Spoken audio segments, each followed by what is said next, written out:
நிதி அமைச்சராக மரிய வில்சன் நியமனம்.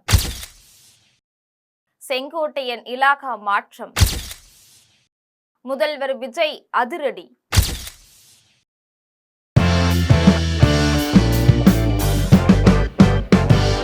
தமிழக அரசியல் களத்துல பெரும் ட்விஸ்டா முதலமைச்சர் விஜய் தலைமையிலான தாவேக அரசுல நேற்று மிக முக்கிய இலாகா மாற்றம் நடந்திருக்கு.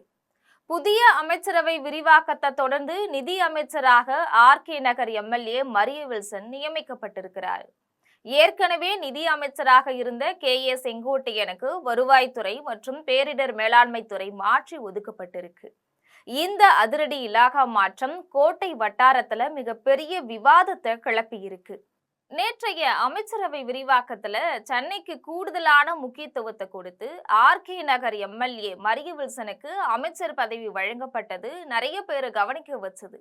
ஆனா பதவியேற்ற கொஞ்ச நேரத்திலேயே அவருக்கு மாநிலத்துடைய முதுகெலும்பாக விளங்கக்கூடிய நிதித்துறை ஒதுக்கப்படும் அப்படின்னு யாருமே எதிர்பார்க்கல.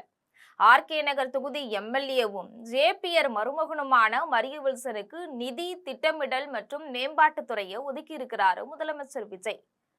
கல்வி மற்றும் தொழில்துறையில நீண்ட அனுபவம் கொண்ட மரிய வில்சன் நிதி மேலாண்மையை சிறப்பா கையாள்வார் அப்படிங்கிற நம்பிக்கையில தமிழக முதலமைச்சர் விஜய் இந்த அஸ்திரத்தை கையில் எடுத்திருக்கிறதா சொல்லப்படுது.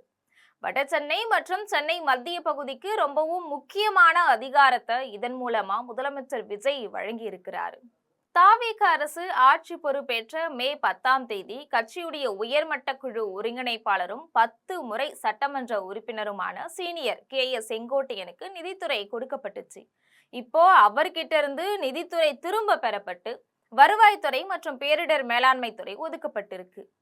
இந்த மாற்றத்துக்கான பின்னணியில 2 வேறு அரசியல் பார்வைகள் முன்வைக்கப்படுது. 78 வயதான மூத்த தலைவர் செங்கோட்டையனுக்கு பட்ஜெட் தயாரிப்பு மற்றும் நிதி நெருக்கடிகளை சமாளிக்கக்கூடிய நிதித்துறையுடைய அதீத பணி சுமையை குறைச்சி மக்கள் தொடர்போடு இருக்கக்கூடிய வருவாய்த்துறை வழங்கப்பட்டிருக்கலாம் அப்படின்னு சொல்லப்படுது.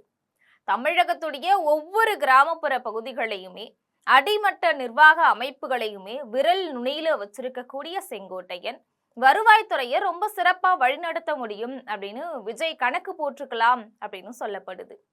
நிதி போன்ற முக்கிய துறையை மரிய வில்சன் போன்ற புதிய இளம் கார்ப்பரேட் மேலாண்மை திறன் கொண்டவர்கிட்ட ஒப்படைச்சு நிர்வாகத்துல புதுமையை புகுத்த விஜய் விரும்புறார் அப்படின்னு சொல்றாங்க. அரசியல் அனுபவம் வாய்ந்த செங்கோட்டையனுக்கு வருவாய்த்துறை, நிர்வாக உத்தி, பொருளாதார மேலாண்மையில திறமை மிக்க மரிய வில்சனுக்கு நிதித்துறை அப்படின்னு விஜய் பிரிச்சு கொடுத்திருக்கிறது ஒரு கார்ப்பரேட் ஸ்டைல் அட்மினிஸ்ட்ரேஷன் அப்படின்னு சொல்றாங்க விவரம் தெரிஞ்சவங்க.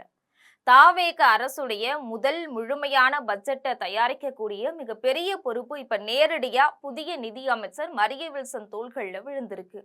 மாநிலத்துடைய நிதி நிலைமை, கடன் சுமை மற்றும் தாவேகவுடைய தேர்தல் நேரத்துல அறிவிச்ச மக்கள் நல திட்டங்களுக்கான நிதி ஆதாரங்களை உருவாக்குறது அப்படின்னு புதிய நிதி அமைச்சர் மரிய வில்சன் முன்னாடி பல சவால்கள் அணிவகுத்து நிக்குது. அதை அவர் எப்படி சமாளிச்சு வரப்போறாரு அப்படிங்கறத நாம இனி பொறுத்திருந்துதான் பார்க்க வேண்டும். இது போன்ற அரசியல் செய்திகளை உடனுக்குடன் தெரிந்து கொள்ள ஜெம் தொலைக்காட்சியுடன் எப்பொழுதும் தொடர்பில் இருங்கள். நன்றி.